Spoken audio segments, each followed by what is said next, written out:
Welcome to The Freight Debate, the ultimate destination for supply chain professionals, logistics leaders, and anyone who's ever wondered what really keeps the world moving. I'm Phil Hennessy, and today we're talking about the Freight Procurement Playbook for 2025. We're going to dissect 2025 tender negotiation tactics, and to help us do it, we have Kim Thornhill, Xeneta Principal Custom Solutions Manager and Team Lead, and Emily Stausbøll, Xeneta Senior Shipping Analyst. I've been with Xeneta now for nearly 7 years, and I've had the exciting job of working through a lot of tenders with our customers. And just to give a bit of context on our customer base, we work with shippers that typically ship anything from nearly 5,000 TEUs anywhere up to hundreds of thousands of TEUs. They also come from a diverse range of industries, such as FMCG, retail, automotive, process industries and materials, and even pharma. So this is quite a comprehensive view of different markets. Maybe before we dive into kind of the tenders and what we're seeing there with Kim, what you're getting in, I think maybe we just set the scene a little bit with why 2025 is special, right? And when we talk about tender season, we usually talk about kind of European tender season that happens towards the end of Q4 with rates starting 1st of January for 12 months. Whereas in the US, typically you start negotiating in March and your rates start from 1st of May, right? And that means that the 2025 tender season has looked very different for Europeans than it has for Americans. And that's not always the case. But I think in the past few years where we have such high volatility, it's increasingly something to be aware of. If you signed your rates on 1st of January, what's happened since then on the spot market? We have 50% drops on some of those major trades, and that really the ones that really lead sentiment as well when you go into negotiations. So it's a question of falling rates and can you get your tender to work in that situation. But maybe Kim, back to you on kind of when you're talking with our customers, what are their main questions, concerns, what are they thinking about when they go into tender at this time? Yeah, so like looking at some of the core themes coming out of at least the discussions we've been having, number one, like you've been putting it and setting the scene is, are we fixing our contract at the right time? There's massive volatility in the market right now. If we think about the current market position, rates are dropping and shippers are just wondering are they going to go, are we fixing it at too high a price if it's just going down? And if we compare this to last year when rates were climbing and everyone was just, itching to just secure them as fast as possible so that they don't get those massive rates. So there's quite a shift between the 2 years. And maybe just to add a comment there, right? Because again, if we talk about kind of the different times you go to tender, your 2024 tender, if you're a European, you were negotiating right end December, really. And by the time your rates were valid, that was when we really had the sudden spot increases. So they were looking at a market that was falling when they were negotiating, and then quite quickly those rates turned out to be too low to comfortably ship on. Whereas the US shippers were looking at a rising market and thinking, let's lock in as quickly as we can. Very, very true. I mean, some people got to the point when, going mid-year, that's like they tore up the contract. There was no point to the whole tender, which is nearly 3 to 6 months of a customer's life. I heard even quicker than mid-year. It took about 2 weeks for the first ones to come in with that story. A lot of our shippers are shifting up their strategies, their tender strategies for the year. We've got at least now people considering you've heard about our range of customers right now. Should we go global or should we stay local? Leveraging volumes going global, you've got a bit more powerful negotiation, or staying local, you've got a lot more local knowledge. It's been quite a bit of a debate and working towards that.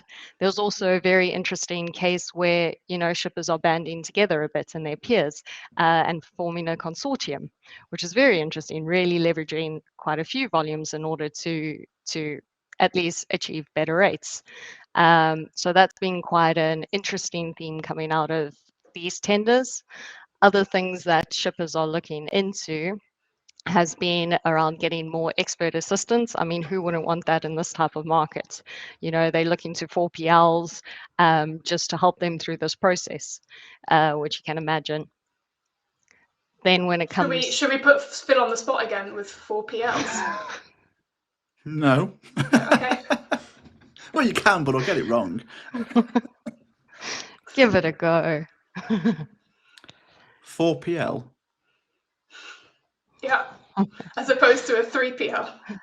Yeah, you can try 3PL. Don't know. I actually don't know. For two, it's who you go to your. It's right if you're going to a separate provider. 3PL would do kind of your logistics and stuff. A 4PL takes out that extra level and sort of manage your whole supply chain on your behalf. So when we're talking about going to experts, right, you can, to a certain extent, you can go to a 3PL, typically a freight forwarder, and say, please help me out with this, but I'm still involved in the process. Where a 4PL is really that expert, and you say, listen, this is my business, this is my supply chain, please make it as good as you can. So you can see why people might want that. It's in a volatile market. At least, they all can help you, guide you through the situation. Then other themes is when we get more to a little bit the data related is, look, when it comes to contracting their rates, some people are wanting that full transparency and only looking to contract for the full rate, like an all-in cost. Then they know what they're paying at the end of the day, whereas others are actually separating it out and maybe even doing separate legs just because they want to know each component, what they're being charged as well. So very, very in trends there. And then also, just speaking to what we spoke to earlier, time to tender right now. That's been a big critical question coming to that first point we were speaking about. Are we fixing at the right time? People are shifting up. And I think you, Emily, are quite aware of some of the strategies that are in play here. Yeah, so I think what's really clear, right, and Kim, you speak to a wide range of our customers and shippers, that there's no one solution for everybody, right? There are some shippers who simply can't delay. It's not an option for them. They can't move to the spot market, right? Some of our customers would say, okay, let's delay the tender. Either we extend our existing rates, we keep those for another 3 months, and we'll negotiate in the next quarter, or we'll move to the spot market for 3 months and see where that lands them. But not everybody can do that, right? You can't all move to the spot market if you don't have those resources. So what others we're seeing is shortening the contract length. So you're saying, I don't want to be locked in for 12 months, which is what I usually do. I want to do it quarterly or every 6 months, and then you have those renegotiation periods in that. And the other one that I think is gaining a lot of attention, as we're definitely seeing more and more contracts, is with indexing, right? Where you have an agreement, this is the index model, this is how it relates to the market. And then you agree with the supplier, whether that's a carrier or a freight forwarder, and you say, okay, every month, every 3 months, based on the moves in the market, we'll adjust our rate up or down. Do I want a floor or a ceiling? All sorts of other things you can build into it there, right? But really trying to make sure you avoid what a lot of people experienced during the pandemic and in 2024 of saying, I have this long-term rate, but I can't actually ship on it because carriers are prioritizing taking a container that's moving on the spot market for $5,000 more, right? That's what you avoid when you build in an index. Yes, your costs will rise, but at the end of the day, for a lot of shippers, the cost is one thing. The cost of not having the container arrive is bigger than that extra cost in the freight rate, right? Of course, if you have lower margins, it's a slightly different calculation, but generally speaking, that's why indexing is very attractive in these days with a lot of volatility and certainly a lot of uncertainty moving into the next 12 months, right? We could end up in a very different place to where we are today. So at the moment, the actual freight rate, I don't know what percentage of the overall landed cost of those goods is, but it's fairly small. And actually, the tariffs themselves are going to put more money onto the landed cost of those goods. Yeah. The procurement teams are going to be really stretched, actually keeping supply chains moving in this volatile market. Does having an index actually free them up to concentrate on those other operational supply chain issues rather than kind of constantly renegotiating rates?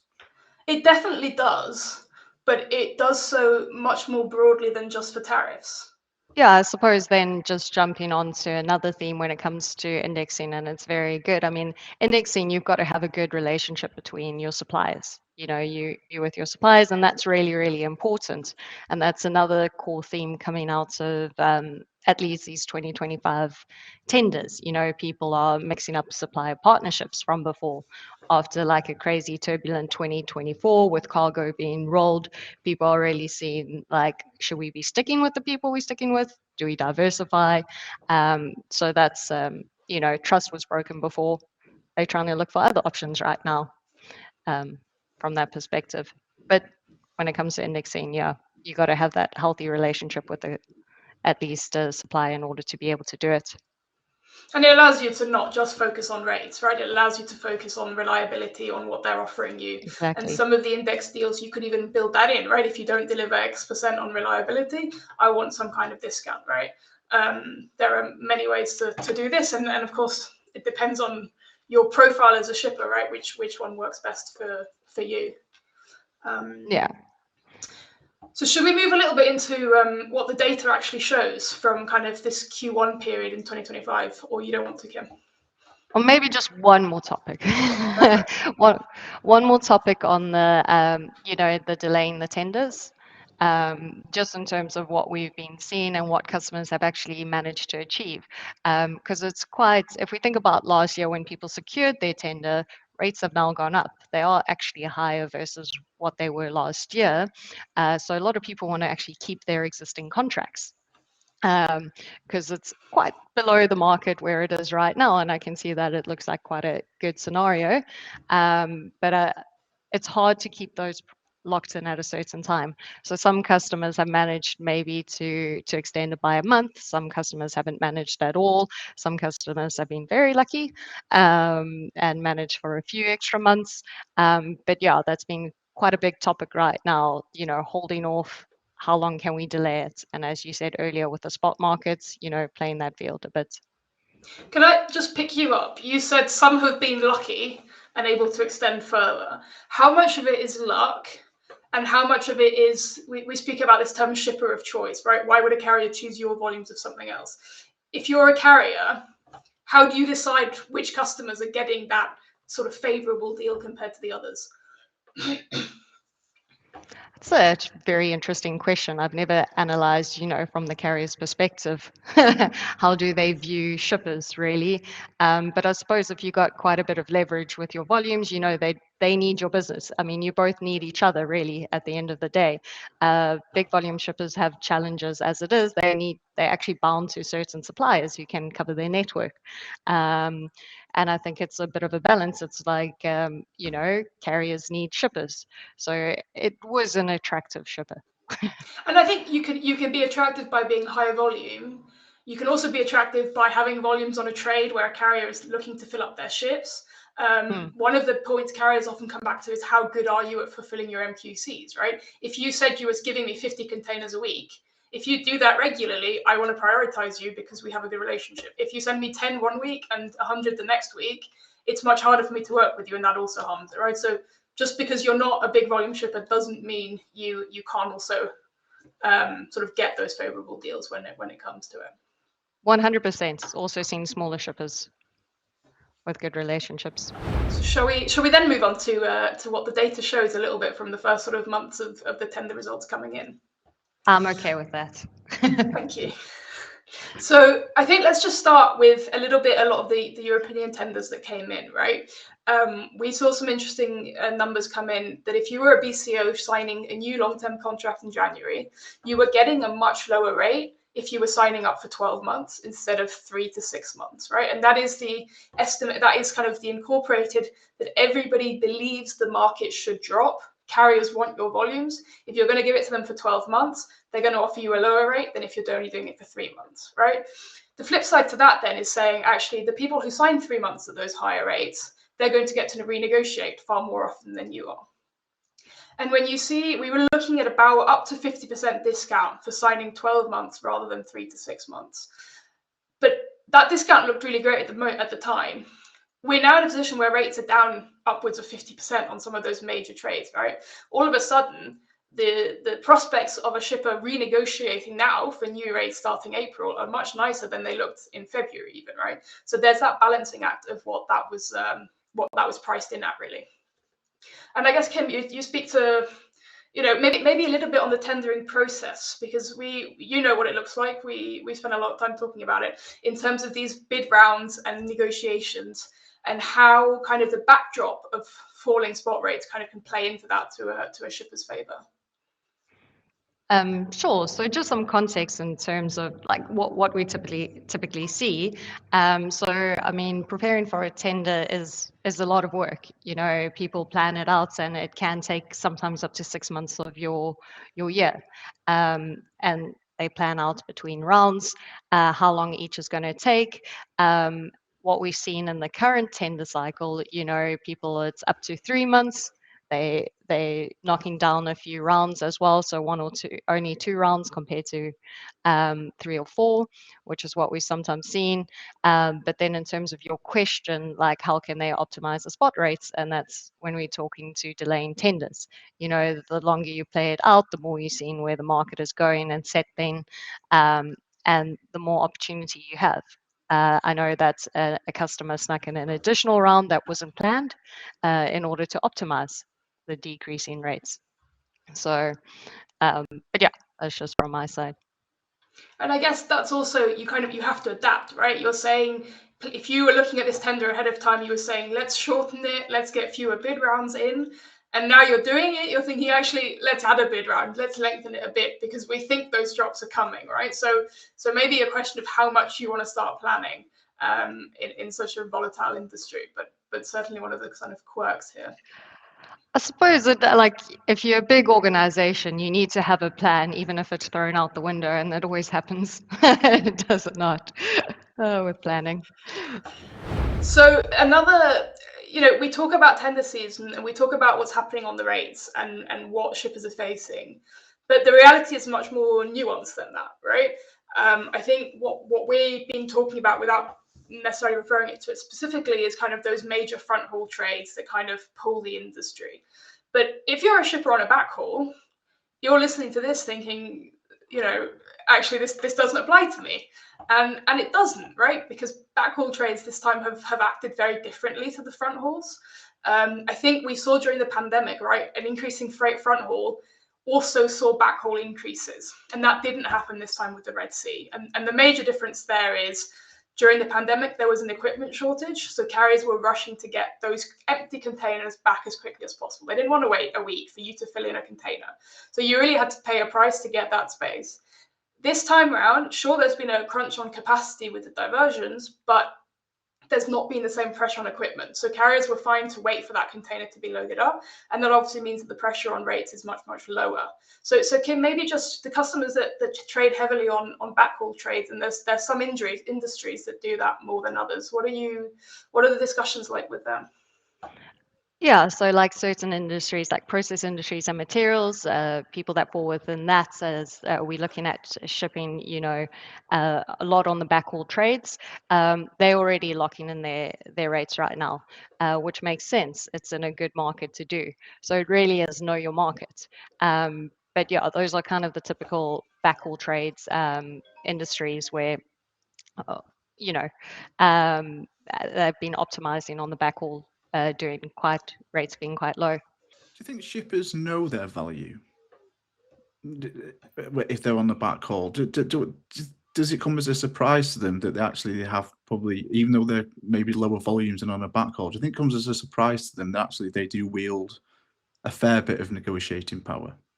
They do, but there is also an extent that they do in the right circumstances, right? During the pandemic, they were all, you had I think the case we were looking at a lot was especially U.S. agricultural exporters, right?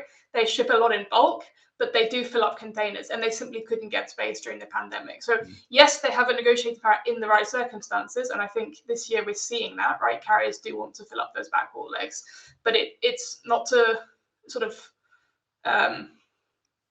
whatever the word is, not to minimize their importance, but it is quite dependent on the situation carriers are facing. And right now, they have the space, they want those goods. But if you look at the rates, I mean, I didn't check it. I think last week we were looking at $250 from North Europe to the Far East.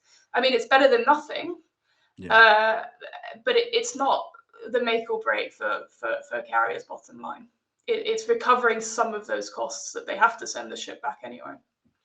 But they also could be a disadvantage. So if you think about it, if you're earning so much money on the front haul and then you have to wait to ship something back, sometimes you'd rather just get the ship back rather than going through all the effort of shipping any goods if you don't have enough power. So there is, that has happened, which is a bit of a challenge from that perspective. But in general, it's a little bit easier to receive competitive rates. But how competitive is the question? We are, I think I can probably say when we're recording the day after Liberation Day, waiting for the dust to settle on the tariffs. Probably fair to say we've not seen anything like it, have we? The scale, or certainly the geography of the tariffs and the scale of the tariffs all combined in one day, the immediacy of the tariffs. It's a bit of a huge shock, isn't it? Or maybe not a shock, but it's really a shock to the market. Yeah. The extent is a shock, yes. We've got the Red Sea still ongoing. We've got the threat of port fees against Chinese vessels and carriers coming into US ports. We've got, anything else that could possibly happen. So, we don't know, do we? This is the thing. We've learned not to rule things out at this point. Absolutely. So, if you're a shipper entering tender season now, how do you kind of assess this on their behalf, both of you? So, if we go through it kind of in turn, first of all, Red Sea implications, likelihood is it? Well, first of all, how likely is it to open up? If it does, implications of a full return, partial return, no return. How do you see it impacting the market? So, and I think, if you think to when European shippers were signing their tenders right back in December, they were looking at a return to the Red Sea, and there was a serious a serious risk of port strikes on the US East Coast and Gulf Coast, right? We've almost forgotten about them. I think we're definitely no longer where we were, I think, in January when we had the ceasefire deal.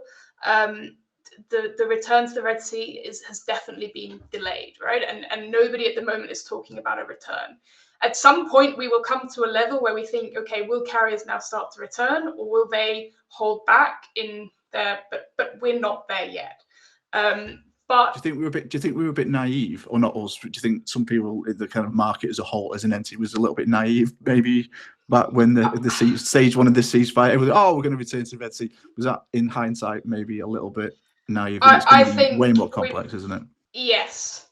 But I would also say, right, that the political atmosphere in the US has changed significantly from then, right? We were not expecting it to be this fast, this volatile, all those kind of things. So I think maybe we were a bit naive, but we can always hope, right? But no, so sure. I think we're looking for the rest of the year, very unlikely to see a return. But if it should happen, right, there's two potential effects. The first one, we would see a build in congestion. And we saw during the pandemic, congestion leads to higher rates. But once you pass that, you have enormous overcapacity because suddenly you don't need all those extra ships to sail around Africa. They're available. And that would then put downward pressure on rates. But it's a question, though, isn't it? That, and I read somewhere recently, or somebody within Xeneta said this, that actually the T&Cs are as important, if not more important, than the actual rate you're agreeing. And that's where you could build into your contract a clause on the Red Sea that says, hey, if we return and we see rates fall, we want to renegotiate. That's one of the ways you can kind of build this into it. And that's what some shippers are doing. That's what we've seen. I think clauses are becoming more a thing and quite important. And that Red Sea one is at least a priority. The ones that want to do an all-in rate, you got to have clauses on that because if things do open up, you got to have that relationship that you can get the better prices. Is that a kind of manual index in a way? Because obviously an index will kind of, rise and fall. Is this just a kind of more manual way of achieving a similar thing during the contract life? I mean, it's not. It's kind of just, it's a clause, just that like you have in any other agreements, in case something were to happen, then this happens. It is a little bit like an index, but index is more following the market completely. This is, having specific, like big events that you know Sure. of. Yeah. And with an index, you've agreed how you will adjust, right? With this kind of clause, maybe it's just we open it for renegotiation, and then you open a whole other can of worms there. So it is kind of going in that direction, trying to avoid getting locked in, but by no means the same extent as indexing would be. Next issue on the shipping horizon, US tariffs and possible retaliation. Front loading, impossible. Now, impossible.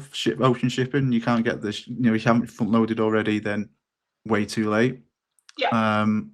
But there's a downside there on demand, right? Front loading basically now is over, but we've seen front loading sort of since peak season last year. We've seen really, really strong volumes, and that also means even above an actual decline in demand caused by price hikes, there's even if that didn't happen, the inventories in the US, a lot of them are full. So you have to draw those down as well. So that's another reason why kind of, if you look purely at the fundamentals, demand is falling this year, in part because we've already front loaded. That possibility is now gone for the new tariffs, and those new tariffs in themselves would lower demand. And that kind of builds into that kind of falling rates. On the other US policy, and this is these port fees for Chinese ships, and we've still got a lot of details missing and confirmation on that. Of course, those would raise costs, right? Carriers, if they have to pay up to $3 million to arrive at a port, they're going to try and pass that on. But we're also looking at congestion, right? If you call, you're not going to call 4 ports on the US East Coast if it costs you $3 million each time. You're going to call 1, maybe 2, and that builds congestion there as well. Depending on that, how bad that gets, depending also on the Red Sea, that could be enough to kind of push rates up, even on non-US affected trades, right? Because things move globally here. Yeah. So if presumably the tariffs could, from a tendering point of view, will shippers start to diversify where they're sending their boxes? So, if they're coming from ordinarily Shanghai to US East Coast, will they send them to Brazil first? And are we going to kind of enter a phase of ocean freight where you're having to run tenders on many more lanes because of these tariffs? And you have to do, port tariffs, import tariffs. Does Brazil make sense if it's facing this X%? It gets very, very complicated. Well, that's why some shippers are actually setting up project teams to be able to try to figure this out. So it's a lot to consider. So it's actually separate from the tendering process. That's business as usual. But then a project team, we need to do all the scenario building and see what's going to happen. And maybe Kim on the last one, which is kind of these new alliances structure, right? How does that fit in? We had the new alliances launch in February. What are you talking to shippers about there? What are their thoughts and concerns? On the new alliances, I think it's more than anything, it's just shifting up, making it work for you. If that makes sense, you're looking at certain reliability, you're looking at also getting your goods moved. So with everything off the back of last year, where there's also a little bit of mistrust, it's diversifying partnerships. That's kind of what people are focusing on. So we've discussed the atmosphere that tendering is happening in now, right? Kim, you spend a lot of time talking to customers, a lot of time looking at their data. What is kind of the best practices? And again, this is individual on your shipper. There's not a model that works for everybody. But if you're looking at kind of the most successful ones, or advising somebody, what are the key things you're pulling on this year? Yeah, so some of the good tactics we've seen is, like you said, very dependent, doesn't work in all scenarios, but target rates. If you were to set target rates, by setting target rates, what are you doing? Basically, my mind went a little bit blank for 2 seconds, but what you're doing is setting clear guidelines for your negotiations on where you want to be, which is right now in the type of market quite a nice thing to do. So you want to know your position. You want to give them a bit of a target. You can understand what's going on in the market. It helps to at least guide where you want to be from the start. So target rates has been quite helpful. But then also when getting into the tender, it's leveraging your best bids. So again, what tactics are shippers using to potentially receive good discounts? It's looking into target rates. That's being able to set clear targets, rate levels that you'd like to achieve within your negotiations. Setting target rates isn't the easiest thing to do. Again, that's knowing where the market is, knowing where you want to be within the market, also understanding market conditions, because if you're looking at the current market, things can change. But generally, target rates has helped to guide throughout. Other things that have worked, it's leveraging your best bids. One of the top trends we've seen within these tenders this year is that incumbent bids are lagging quite a bit, as in they coming in very high. So looking at other suppliers leveraging their best bids or best bids on different lanes helps to drive prices down within different rounds. And when you say incumbents, that's the carrier you had that deal with last year, right? Exactly. Or the your carrier or the that freight lane. forwarder. Yeah. Yeah. So if you're shipping with a specific supplier, they're from the start, they're coming in very high right now, and then it's in terms of leveraging other suppliers' bids to at least get that better rate. Why would that be? Why would an incumbent carrier risk losing their existing customers? It seems they've been a little bit more greedy on other networks. I think they're trying to grow it. So I think they might be taking a bit advantage. There's also a little bit of let's say, a funny play within the shipper community as well, or round one's a little bit of a waste of time. We know not to take it too seriously when it comes to it. So we have seen, like almost 50% discounts between rounds on incumbent lanes. So do they feel more confident as incumbents that they'll at least be asked to come with a round two? Because if you're a shipper and you get really, really high round ones and you just discard them, but if it's the carrier you already had, you might say, let's do this seriously in round two. So it's a mixture of emotions. Yes, obviously you want to stick with it. Actually changing things up is a lot of work. Changing up suppliers for networks, you don't want to just enter that lightly. So maybe it's a little bit, this is carriers being a bit of opportunists right now. Yeah, it is a lot of work to make changes. And your question was, well, why would they? Yeah, and also the carrier. What do the carriers know that the shipper has Xeneta data? Because that'll be an interesting, because if the carrier knows that the ship has Xeneta data and they understand where the benchmarks are in the market, then they'll know if they're way above what the shipper would be looking for, and they know the shipper knows that. Not everyone does. If you don't have a platform that's actually showing it, and if you don't have that transparency when it comes to the performance and that it is above, then no, they don't. But at least with our customers, we do encourage them to use the data, use it, and being like, look, we want to create a good relationship. What's the point of having these back and forths? Yeah. We know where the market's at. Exactly. It's playing poker when you can see the other person's hand, isn't it? It's. Yeah. But that again, like Kim raised it, right? What is the point really of round one? Is it just that we're all, we've sent you an email, you'll send us one back, and then we'll start talking seriously, right? You as a carrier know you're going to be compared to others, and that's when the later rounds kind of get a little bit more serious and closer to actual rates that you'd be able to get. But that's where we have seen, if you are considering other suppliers, they have been a little bit more aggressive, being like, we might want your business as well. But then, like we said, it's hard to just mix up from your incumbents. And speaking of suppliers, in terms of kind of how many you're working with, whether that's a carrier, a freight forwarder, is there a change there? Carriers versus freight forwarders. More in terms of the number of suppliers you're working with, right? Maybe with the new alliances, maybe with freight forwarders. Is that changing? How are they approaching this?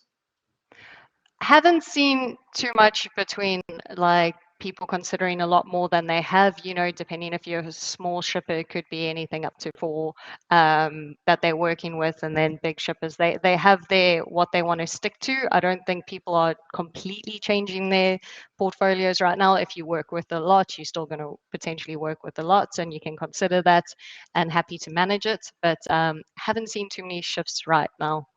When it comes to it, I think there is a bit more consideration for freight forwarders right now, but again, is it a case of all of the crap that kind of shippers have to deal with operationally now, and from a procurement point of view, whether it is kind of tariffs or, you know, shifting alliances or whatever it may be, there will be, you know, there will be small procurement teams generally, won't they? So is it a case of actually they know that they may be able to get a cheaper rate from another carrier, but actually they just don't have the time to do that because they're having to deal with all of this other stuff that keeps piling onto the desk week after week, whether it's tariffs or port fees or whatever it may be. 100%. One of the people I know who, like one of these shippers who achieve really good prices, you know, has got a team working on each of the suppliers trying to drive it down. It is a lot of work managing a lot of suppliers. But again, if I know like cutting costs is a big thing, and if that's what you want to do, it's a lot of work. Yeah. You say cutting costs, and I think that's another point that we're hearing a lot about this year, right? What is the balance between getting the lowest possible freight rate versus getting something you can rely on, right? Something that isn't going to get torn up if something suddenly happens, like it did last year. Whether it's because you believe they have better reliability or because you believe that a slightly higher rate might allow you to avoid kind of getting rolled. You mentioned briefly kind of the going for the lowest rate, and that's typically what is the discussion when you get to tenders, right? But a lot of the talk this year is with all the volatility and all the uncertainty, the lowest rate might not be the best option for you when you're looking back over the past 12 months, right? Can you get a rate that's a little bit higher, but that secures your volumes are actually moved? Is that more of a topic this year than you've seen previously? I mean, yeah, so I think still people are aggressive to get the lowest rates at the end of the day, you know, and costs are up from last year. So people are getting disappointed that overall their spend has to increase if they've already secured their deal right now. But then the challenges from last year as to securing the lowest rates, it doesn't mean you get moved. But even now during the tenders right now, we've got situations where there is the lowest rate available, and potentially, you know, people aren't happy with the reliability of the supplier. So going for that, they wouldn't go for that. They know they need to get their goods moved. So it is a bit of a topic that sometimes we can't just go for the lowest rate. And if you're a big shipper as well, you know, you actually can't just go for a lowest rate. You've got too big of volumes. You need to diversify to make sure it's getting moved. And I guess Definitely a topic. the best case scenario will only be known when that contract expires and you're ready for the next one, right? That's when you can judge, did I pay too much because there wasn't any issue, or did I save a lot of money by paying that extra few $100s and avoid that problem? That's the problem with tenders, right? You're going into 12 months where it's a little bit unknown, and you have to figure out how best to play that. 100%. 100%. But just because we at time, just to like summarize some just key things coming out of these tenders, potentially to look out for, it's look out for your incumbents, like blindly sticking with them, see what else is in the market. That's kind of a core theme coming out of it.